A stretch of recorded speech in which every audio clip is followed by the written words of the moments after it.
तो इस वक्त की जो अहम खबर है वो भी आपको बताते जा रहे हैं। छत्तीसगढ़ के मुख्यमंत्री भूपेश बघेल पहुंचे हुए हैं अजीत जोगी को श्रद्धांजलि देने के लिए और उनको एक राजनीतिक युग के अंत की तरह बताया है। उन्होंने कहा कि ये राजनीति का एक अपूर्णीय क्षति का दौर है। इसके अलावा राजकीय सम्मान के साथ उनका अंतिम संस्कार किया जाएगा। 3 दिनों का राजकीय शोक घोषित किया गया है। राष्ट्रीय ध्वज जो है वो झुकाया गया है। इसके अलावा ये कोरोना का संक्रमण काल है और ऐसे दौर में अपने लोकप्रिय नेता के जाने के बाद उनके तमाम समर्थक, चाहने वाले उनके अंतिम दर्शनों के लिए उमड़ रहे हैं। उन सबको हम यहां से ये जरूर बताना चाहेंगे कि पूरा कार्यक्रम जिस तरह तय किया है, अधिकांश जगह उनके अंतिम दर्शनों की व्यवस्था की जा रही, लेकिन ये अनुरोध और ये अपील भी की जा रही है कि जो संक्रमण का दौर है, इस संक्रमण के दौर में खुद को भी बचाना है और जोगी जैसे जन नेता, उनसे मिलना, उनको देखना, उनको अंतिम दर्शन करना कौन नहीं चाहेगा। तो नियमों के तहत ही ये काम किया जाए, ये बार बार गुजारिश की गई। तस्वीरें देखें, छत्तीसगढ़ के मुख्यमंत्री भूपेश बघेल अजीत जोगी को श्रद्धा सुमन अर्पित करने सागौन बंगला रायपुर पहुंचे हुए हैं। साथ में रविंद्र चौबे, प्रदेश के सीनियर कैबिनेट मिनिस्टर, वो भी उनके साथ में दिखाई पड़ रहे हैं। हर खासवाम के हरदिल अजीज नेता अजीत जोगी को श्रद्धा सुमन अर्पित करने के लिए जो पहुंचने का सिलसिला है शुरू हो चुका है। छत्तीसगढ़ प्रदेश का जो इतिहास है, पृथक प्रदेश बनने की जो अब तक की यात्रा है, इसमें जब जब इसका जिक्र होगा तब तब प्रथम मुख्यमंत्री के तौर पर अजीत जोगी का भी जिक्र होगा।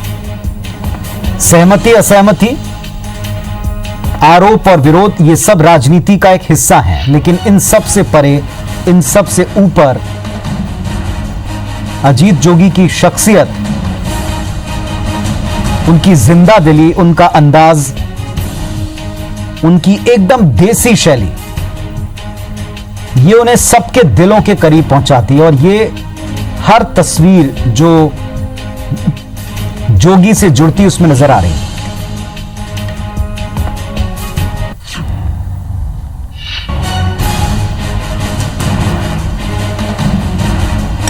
छत्तीसगढ़ के मुख्यमंत्री अजीत जोगी का 74 वर्ष की उम्र में निधन हुआ। इलाजरत थे। 20 दिन से लगातार डॉक्टर्स की टीम प्रयास कर रही थी, लेकिन अब की बार जो उनकी हर बार लौट आने की क्षमता है, आदत है, वो पूरी नहीं हुई। नियति ने अब की बार यह अवसर उनको नहीं दिया। देह का अंत हुआ है, लेकिन चर्चाओं का, उनकी कीर्ति का या उनके कार्यों की प्रशंसा का दौर चलता रहेगा।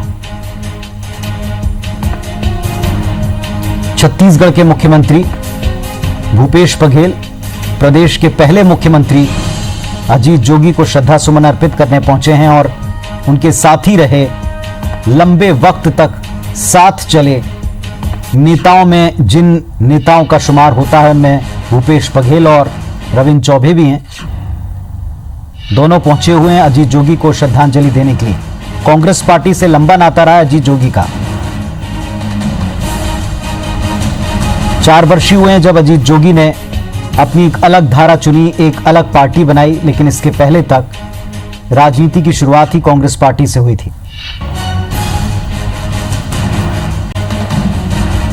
और दर्शन के बाद, अंतिम दर्शन और श्रद्धांजलि देने के बाद भूपेश बघेल, मुख्यमंत्री छत्तीसगढ़ और कैबिनेट मंत्री रविंद्र चौबे बाहर निकलते हुए दिख रहे हैं।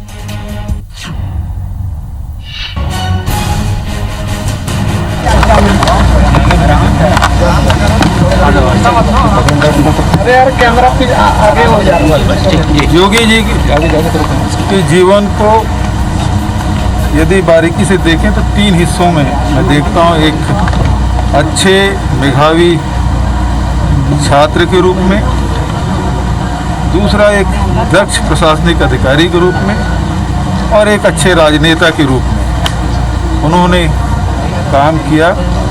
विपरीत परिस्थिति में भी वो संघर्ष का दामन नहीं छोड़ते थे, लगातार समस्याओं से जूझते रहते थे।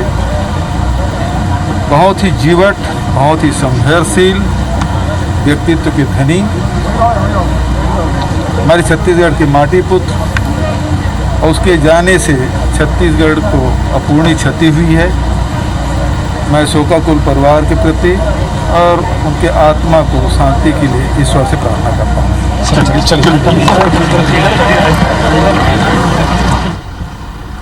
वहाँ भी लेट हैं। तो भूपेश बघेल मुख्यमंत्री छत्तीसगढ़ पहुंचे थे प्रदेश के पहले मुख्यमंत्री अजीत जोगी को श्रद्धांजलि देने के लिए। 3 हिस्सों में वो उनका जीवन देखते हैं, इसी बात को बयां कर रहे थे। एक कुशाग्र व्यक्तित्व, कुशल प्रशासनिक अधिकारी और एक लोकप्रिय नेता।